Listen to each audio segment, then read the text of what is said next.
Well, we're watching those skies right now because we're right in the middle of this entire little mess of a system. I got three things happening. We got low pressure, we got a stalled out cold front, and we have a dry line. Where is it all sitting? Right on top of us. So in the meantime, it's hot, it's humid, and it's windy. We kind of have the perfect atmosphere primed for severe weather if we see any storms able to form. That's the kicker. All right. So here's what I'm looking at. That dew point level, it shows where all the wet air is to our eastern regions and all the dry air to the western regions. It's literally splitting us right down the middle. Because of that, where it's very dry and storms are not going to be taking place, we got red flag warnings. It's hot, it's dry, it's windy. Ooh, yeah, that certainly allows for an increased fire risk. But right now, the majority of those storms are kind of forming along a line from Ozona to San Angelo up to Haskell. But we have right along the dry line itself, one storm in particular on top of Crane County that is forming up. Now, it's not really moving all that much. There has been a special weather statement, which is a step below severe thunderstorm warning.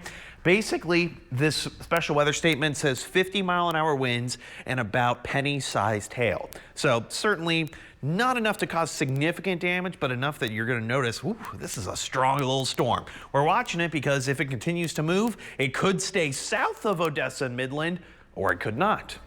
There's a lot of question marks with this entire thing, but overall you need to know this. By 10 o'clock tonight, all of these storms are gone. We're still going to be left with a lot of very warm air, southerly winds, and a little bit of that atmospheric moisture. By tomorrow afternoon, all right, skies clear up and temperatures go back into those lower 80s. Strong enough winds, that's why your golf game is bad.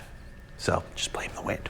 All right, watching those storms, it does have a little bit more development happening over the next couple of hours, mainly south of Howard County, and then pushing its way off by around 10 o'clock tonight. Higher severe risk going to be up in the Panhandle and eastern parts of the state, not on top of us. Throughout much of your Friday, check this out. Yeah, there's nothing going on. Oh, I love to see that. By Saturday, still seeing a number of these storms kind of popping up right along the dry line. But Saturday is also from that cold front. Ooh, are we cooling down? Yes, we are. And as long as we can avoid the severe weather, it makes it just that much better.